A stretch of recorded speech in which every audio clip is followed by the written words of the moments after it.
Guitar players, this is not an episode of the Evan Button Show. This is a prompt. It's a response to something, sort of like an open-ended response to something Billy Corgan said.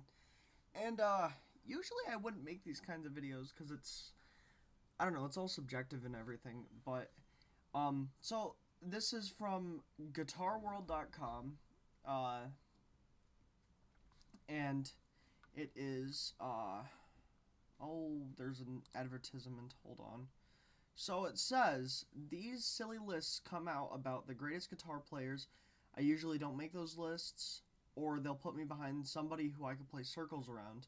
Billy Corgan on why he thinks he's still he's underappreciated as a guitarist. So, there we go. So,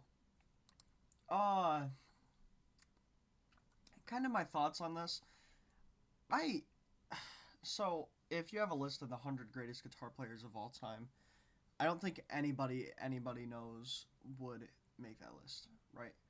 Um, and what I mean by that is there are so many good guitar players today with the climate of music and how accessible it is to. I think as time has gone on, we have progressively bred better guitar players. Um, and now with technology and everything, it is very easy to become a good guitarist. Like, the standards for being considered a good guitarist, especially to other guitar players, is a lot higher. Um, I I was friends with this gentleman.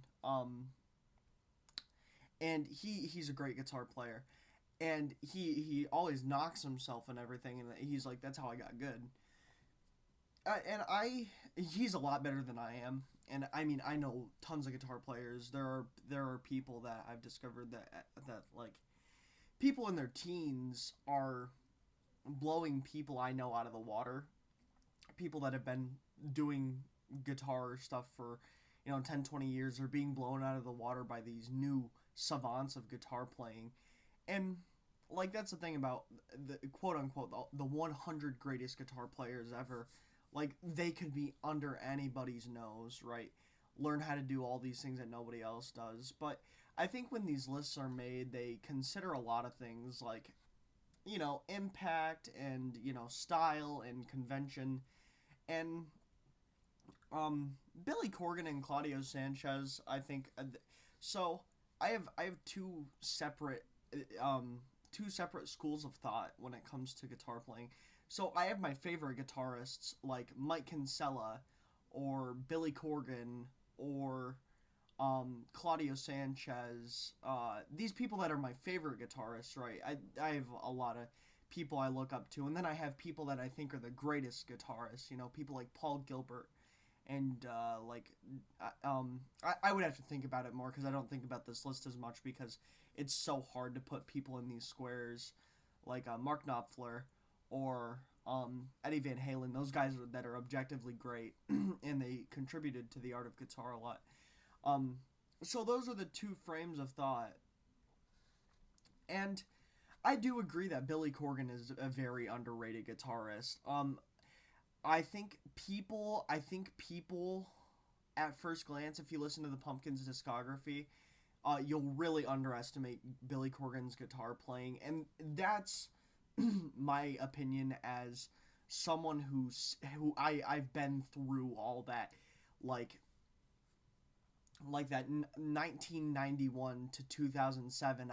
I've done and dissected everything, all of the playing of everybody in that band and all of the production and everything, like all of those albums, right? Even Machina 2. I've analyzed everything from the lyric writing to the actual, to Billy Corgan's guitar technique or the production techniques used on the albums, because I very much adore those albums. Like, all of those albums, I love them, even the ones that aren't really critically acclaimed. Like, I guess Gish is critically acclaimed, but when people think of the Smashing Pumpkins, I don't really think. I think Gish is. Let me preface this with, every Smashing Pumpkins album is different, and I think a lot of that is for the better. Even the newer albums, there's always something different. Whether you debate the quality or not, I haven't listened to the new albums as much, admittedly, but looking at looking at every album, there's always something different, and I really appreciate that, and that diversity should definitely be studied, and definitely admired. And like I said, I do think Billy Corgan is a very underrated guitarist, but I don't because he's such an artistic force and he's got such a creative mind, like Billy Corgan. He's very he's very creative. He's a savant of songwriting, lyric writing, and mixing it with music. Like, I think the Smashing Pumpkins do what they do, um, in an unreplicatable way. Like, it's impossible to be the Smashing Pumpkins. You can be like the Smashing Pumpkins, like Starflyer 59. They have kind of like a pumpkinsy. I I don't know. They have kind of that pumpkinsy vibe to them. I can't really explain it. Not as much, but the whole space rock theme and the whole art rock theme is definitely prevalent in Starflyer 59. But um, but yeah, like everything from Billy Corgan's unconventional vocals to um his metal influenced guitar playing. Like, metal definitely influenced Billy Corgan's guitar playing, but also he has that soft, sweet touch that comes in play during songs like "Stumbling," and I mean, like, that, at a glance, right? You look at songs like "Today" and "Disarm" and these songs that aren't really, they're not really, um, they're not really telling of Billy Corgan's really like excellent guitar playing style, where you really have to dig. Where a lot of those guys, they wear that great guitar playing on their sleeve, like Jerry Cantrell. Now, I will say that I think Billy Corgan's a way better guitar player than Jerry Cantrell, but um, Jerry Cantrell does have something over Billy Corgan where these songs that are popular, he can fit a solo in really well. And Cherub Rock was a hit, right? But I mean, like, I'm talking the big Alice in Chains hits had these really beautiful solos, and I mean, Billy Corgan has had like beautiful solos before, uh, and the Pumpkins discography is loaded with really like beautiful solos and beautiful guitar playing and really out of the box guitar playing. Like, I'm thinking Star Song, Dat Mix, like the Groover. Oh, I love the Groover.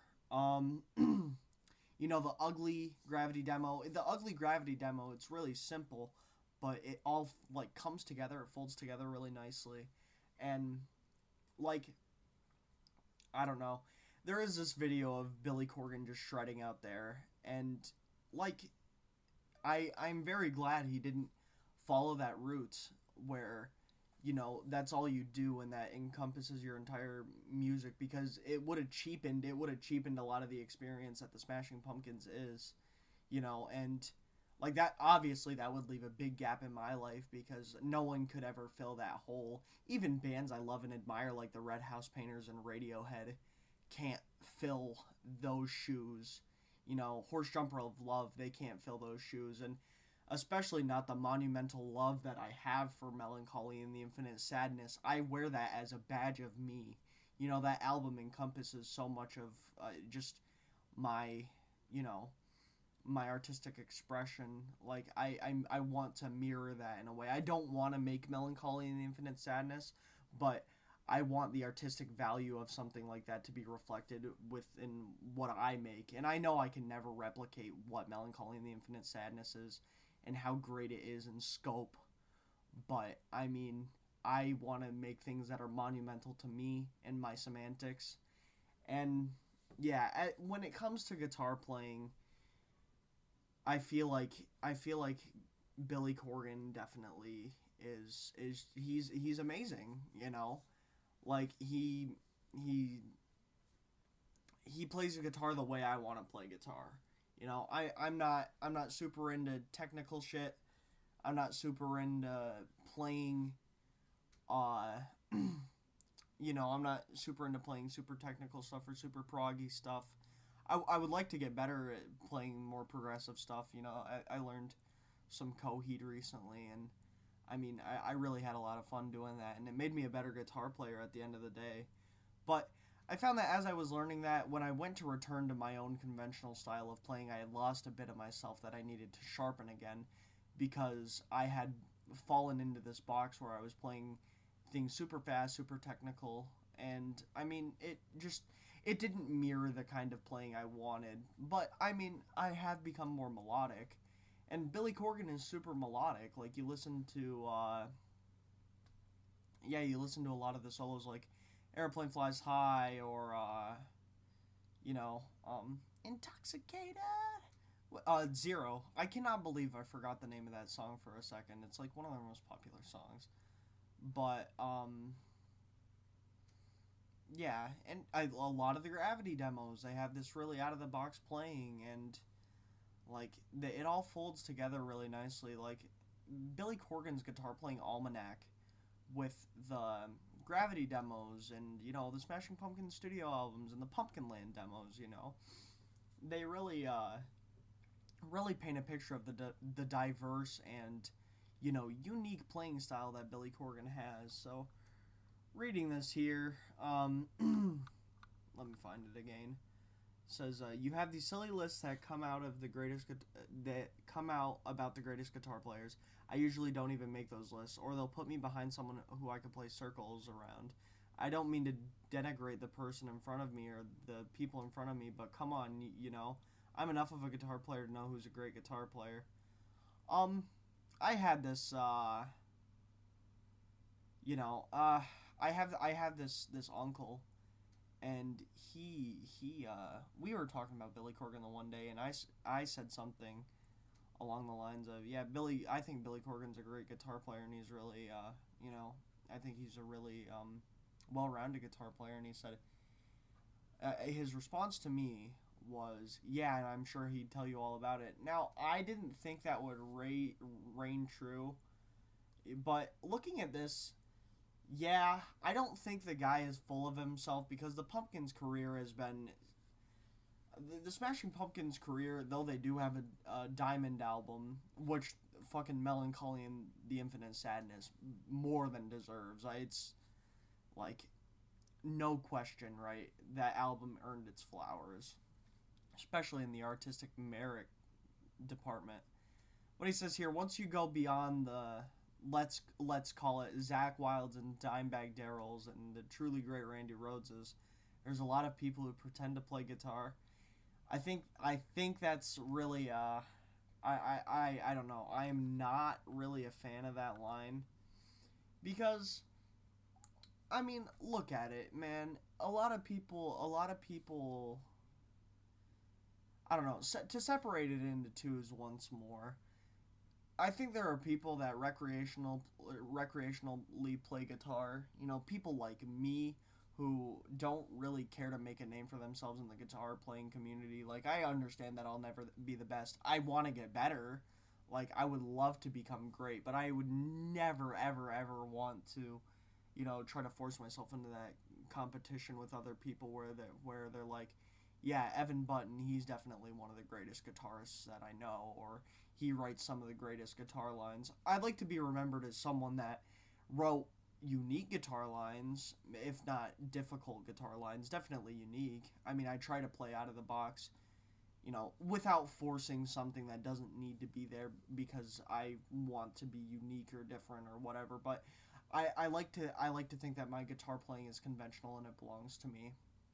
But then you do have those people that, like, I do know people like this in real life. These people that, yeah, they're good, but they talk themselves up, and they force themselves into these conversations where it's like, I do this, and you owe me that recognition. Oh, excuse me. And that's my thing, right?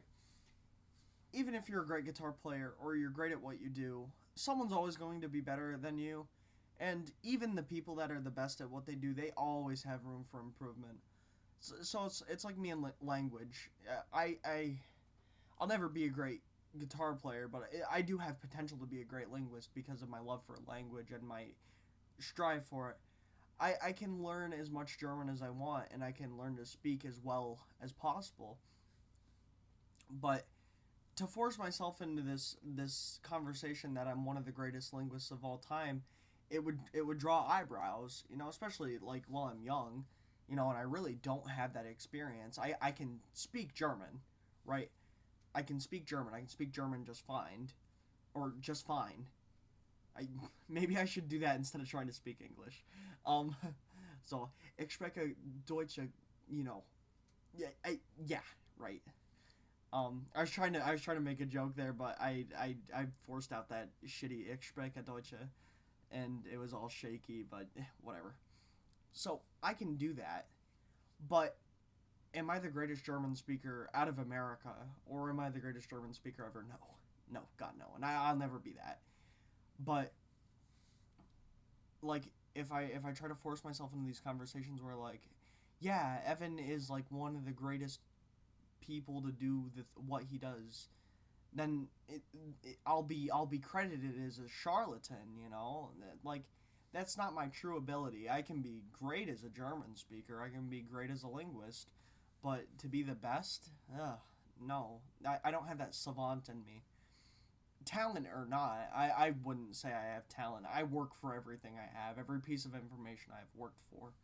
But like, um, the people born with that savant, that talent, they'll always surpass the people that don't have that because those people.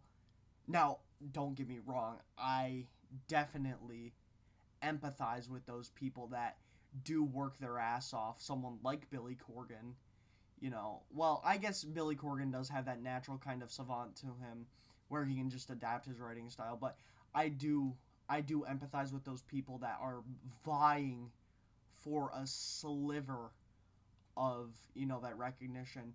Like someone like Mark Kozlik from the Red House Painters, who he's written so much music and he's gotten a fraction of the recognition he deserves, even if they aren't quote unquote unpopular. He still hasn't gotten nearly the amount of recognition as a lot of these popular artists who haven't written nearly as much music. I understand where that's coming from, but at the end of the day, what Billy Corgan what Billy Corgan is insinuating here is that people that aren't as good as him are just pretenders, like people who are pretending to play guitar.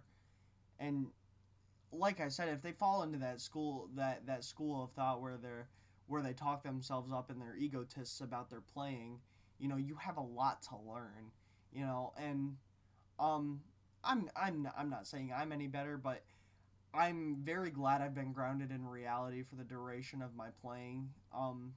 There are times where I've been like, okay, I'm good enough. I don't really need to learn anything more. And it's not because I'm a great guitar player. It's because I don't really have a future in music or broadcast communications, like radio. I don't really have a future in that. So, I mean, I don't have any reason to get any better, but at the end of the day, I still am very passionate as a guitar player, and I still very much care about my playing, and I care about music in general because music is so important to me. It's such a big part of my life. But I mean, there are times where I get there and I'm like, okay, I can do enough. Like pinch harmonics. After I learned pinch harmonics, I'm like, okay, I learned pinch harmonics. I don't need to learn anything else. That's not true. Like I still want to learn how to sweep pick. I still want to learn how to I want to get better at a lot of the techniques. If I could learn every single technique as a guitar player, I absolutely would. But I mean, is that going to happen? No. And to be honest, there are things I still need to improve on. I mean, I always am looking to improve. That's why I play a lot. That's why I try to sharpen the knife, whether it's just guitar playing or just writing songs. I'm always getting better. But in Billy Corgan's eyes, someone like me, I'm a pretender. Like, am I a pretender? Like, am I a pretender? Am I someone who pretends to play guitar because I don't because I don't devote my entire life to it, because I don't, you know, because I don't drop out of college and pursue music. Am I a pretender? Like that, I feel like that's only an insult if you take it. I don't take that as an insult because my music career is feeble. It's nothing. Like I saw getting 100 monthly listeners. Thank you, by the way, for everybody that listens to my music. Thank you so very much for 100 monthly listeners on Spotify. It's a small number, but it's sentimental to me. I never thought that would ever happen. I never thought anyone would listen to my fucking my music, but that those things mean a lot to me. I don't take that as an insult because I know I feel like he does mean that, where it's like people like Machine Gun Kelly are getting their own they're getting their own signature guitars, and the guy from Deftones getting his own guitar. Like these people that Billy Corgan fucking blows out of the water. I don't think Billy Corgan's out here like, yeah, these people that played Nickelback cover songs and bars, I'm so much better than them and they should fucking eat shit and die because they're not good musicians like me. I don't think he's saying that at all. I think he is talking about the people like Machine Gun Kelly, or I don't know. I assume he's talking about people from the 90s. I don't really look at these guitar lists because they make me upset. These people that throw Slash over fucking Mark Knopfler. These people that put Slash over a lot of people. I like Slash. I like Guns N' Roses a good bit, but Slash is not one of the best guitarists of the 90s. He's not even one of the greatest guitarists of all time. I think Billy Corgan is a lot like Slash, or I think Billy Corgan's better than Slash, and it's not close. I as someone who's not really a great guitar player, um, I know technique. I know that's true. Like I know techniques. I know what techniques are, what they do.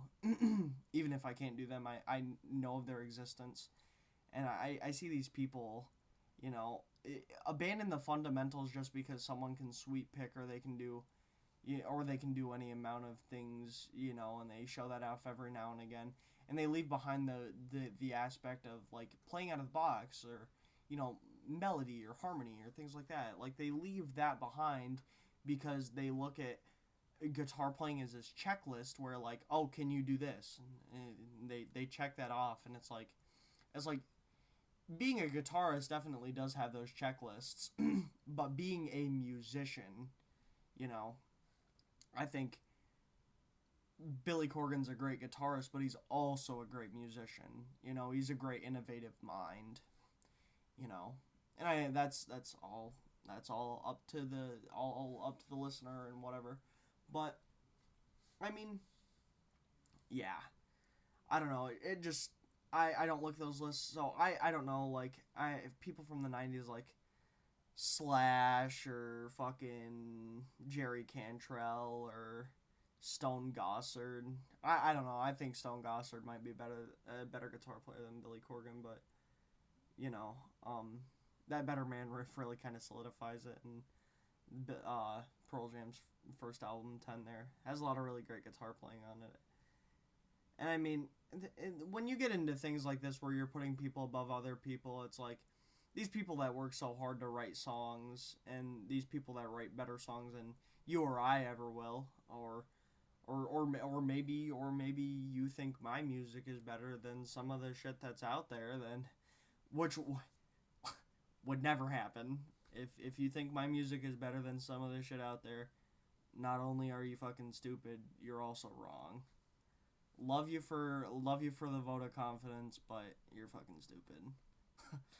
But that being said, I mean, it all comes to this idea where it's like wow, this person is a lesser, and you devalue their work, and I mean, I don't really think that's okay. That's another reason I don't really look at lists like that.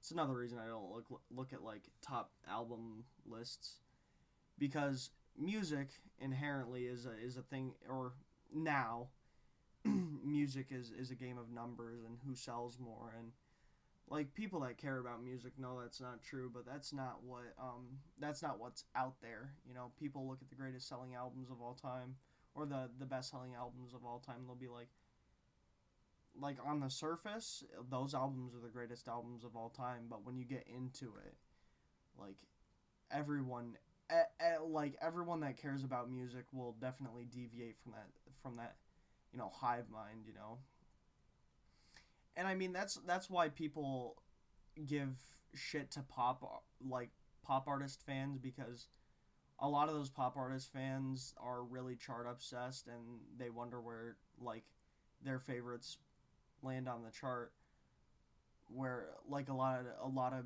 quote unquote music nerds listen to things like Swan that or Swans that, or like Death Grips that never chart, you know. And I mean, it's completely up to you to decide who's better, you know, Taylor Swift or Death Grips, you know. Are you a folklore or the money store individual? And I mean, that's where I get muddled in, where I'm not really a big music nerd. I wouldn't say. I mean, I'm an enjoyer of music. I'm an enjoyer of a lot of music. You know, I've heard a lot of albums in my lifetime, and I'm very blessed to have that capability. Now I don't remember everything, and I understand that I'm not made to be a radio personality, and I'm not made to be this super music nerdy like I'm not supposed to be this super music nerdy individual. But I mean, I take joy in the fact that I can enjoy a lot of things.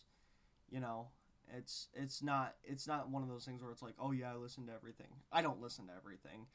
If I'm given the chance, I'm listening to some rock or alternative rock, or even I dip my toes into metal. You know, it is very few and far between where I'll actually branch out and consistently listen to something like, you know, Johnny Cash, or you know, country music, or music outside of the not rock and roll, rock scope.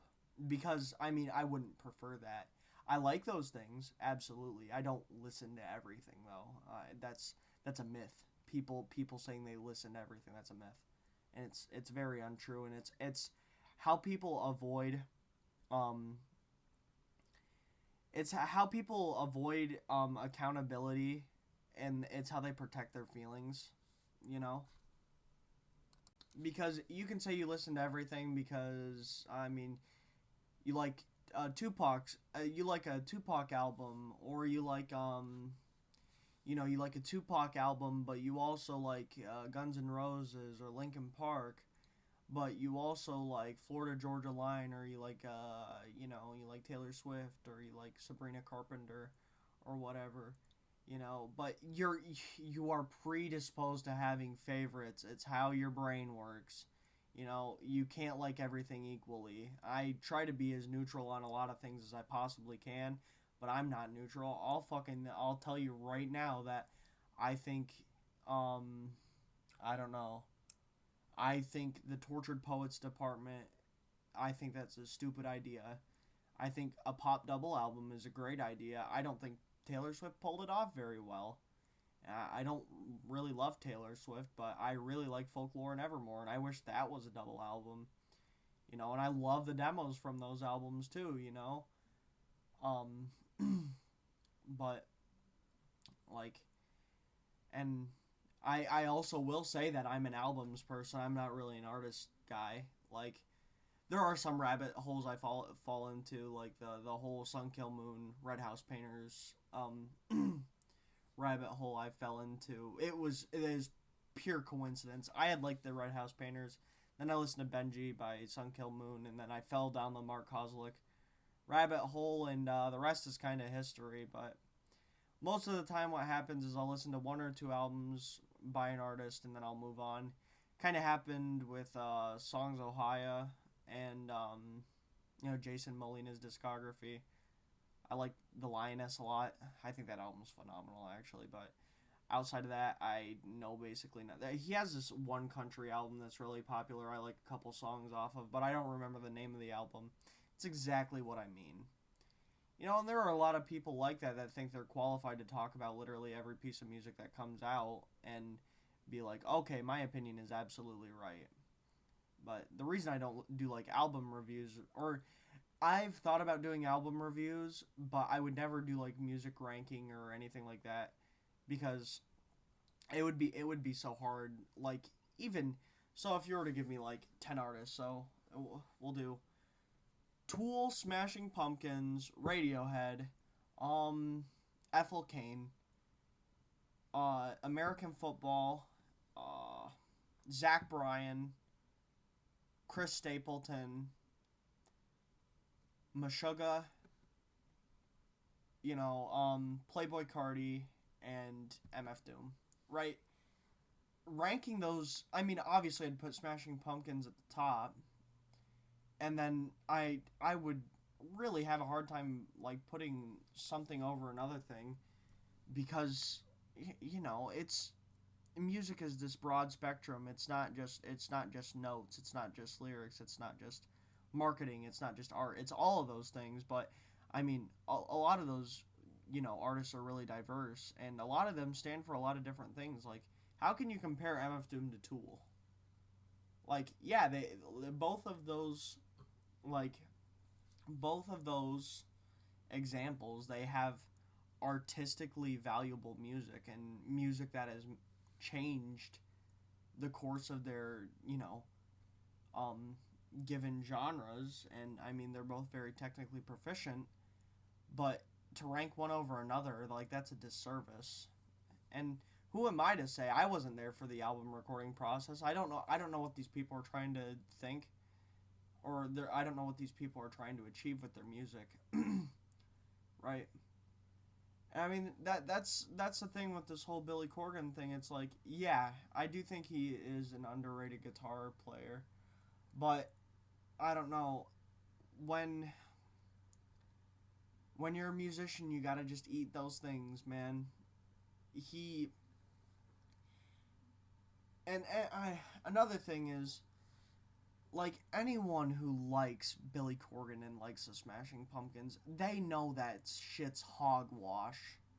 They know that Billy Corgan deserves to be in those talks. But you can't convince the mass public, especially with someone with a track record like Billy Corgan's to the public, where he's not really generally favored. But I mean, these people that aren't familiar with the Pumpkins discography will say things like Billy Corgan's not even the best guitarist in his own band. That doesn't even make sense. I like James Iha, but he was not writing the Gravity demos, and he was not doing all that nonsense. So, I mean, people that are already in favor of Billy Corgan, they already agree with this, and they know that. But when you have a statement like, there's a lot of people who pretend to play guitar, it's like, come on. Come on. Did you really need to say that? And it's just, I feel like it's mean-spirited and cocky, and, it's this grandstanding notion. It's like, he keeps his nose cleaner than you do, and it's like, I don't know. These people who are successful in the music industry, I feel like a lot of times they have a really warped perception of success. And a lot of these people, they end up committing suicide. And did they really succeed then? Kurt Cobain is a very popular example, where the guy sold millions of records, and he still ended up unhappy enough to kill himself. Where, as a man, he's a manager at a fast food chain. He has a wife and a kid, and he comes home happy every day to greet them. He doesn't have a big house, he doesn't have a lot of money, he doesn't have very much of anything, but he's still happy to have his family. You gotta look at that, like, is he more successful than Kurt Cobain?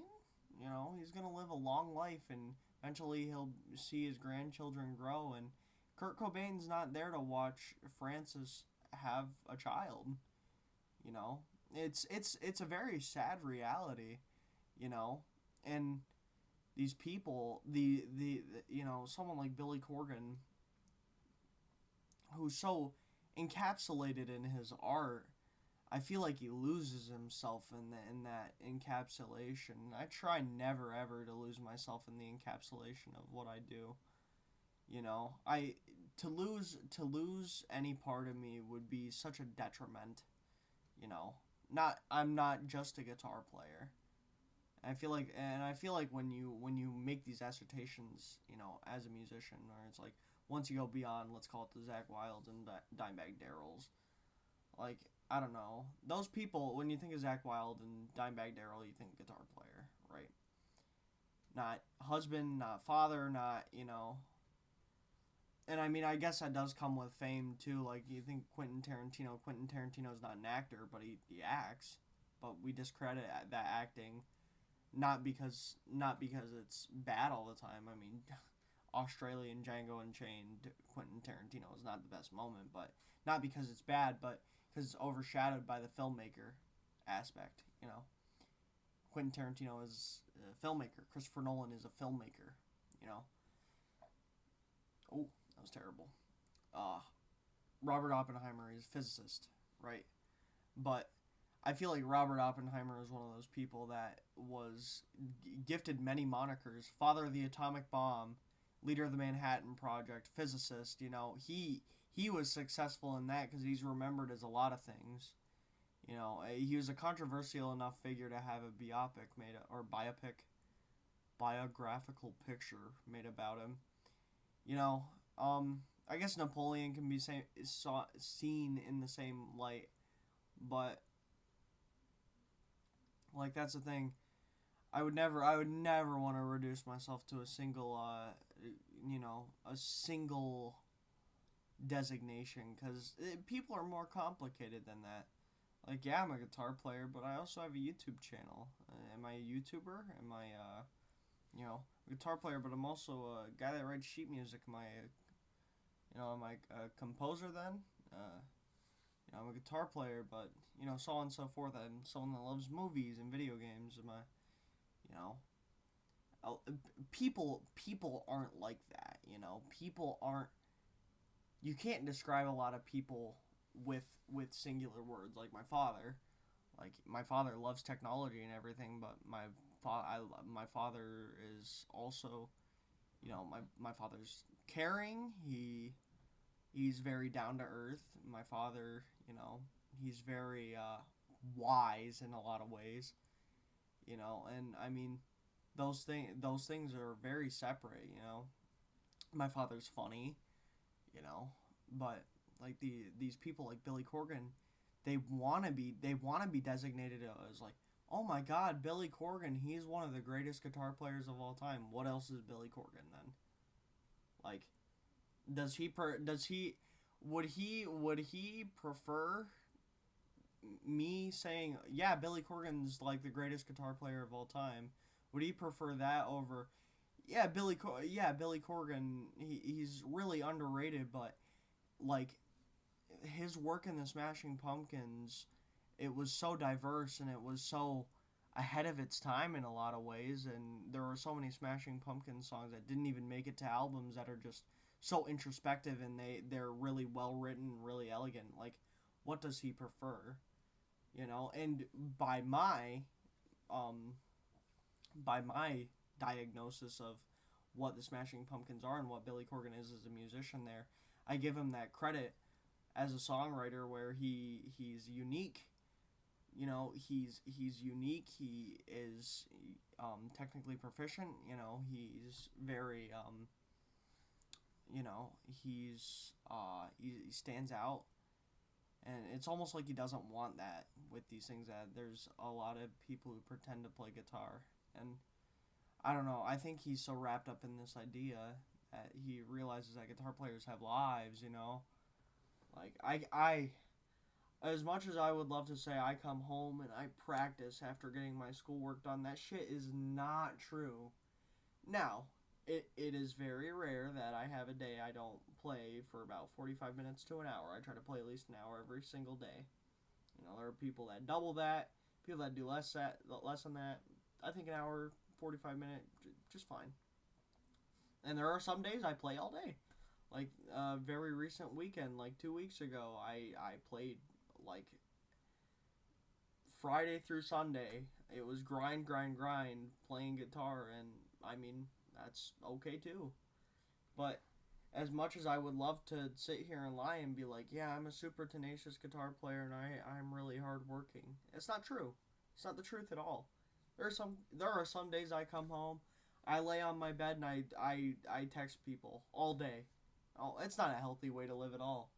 Or like the most recent weekend, yeah, I did get my guitar playing in, but I played video games basically all weekend, you know. And I mean, that's the way it is. People are gonna be like that. A lot of guitarists, a lot of guitarists are like fighters. A lot of fighters, I forget his name, is like Patty or something. He's from Scouse. He's from the United Kingdom, but he's like, no, I'd rather be fat and happy, than be in shape all year. And I mean, I'm the same way. I don't want to come home and play every single, you know, I don't want to play every single note, every single key, every single mode, until my hands remember the shapes. I want to play the songs I like. I want to do the things I like, and whatever. If I'm not getting the results I feel I'm seeking, oh, excuse me. If I'm not getting the results that I feel I want, then I mean, I'll come back to it, or I'll just leave it for another time.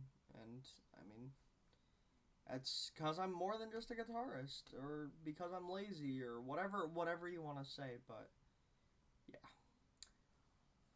that's my opinion on this. And well, that really does it. Thanks for listening. Holy Christ, I am fucking tired. It is 12:01 a.m. Eastern time right now. So it's like 4 a.m. in the United Kingdom right now. I don't know why that's important. Isn't that like 12:01 p.m. in Vietnam right now? Probably. But alright, everybody. Or anybody, if you're listening. Thank you for listening. And it's your boy Evan. Out. Toodaloo.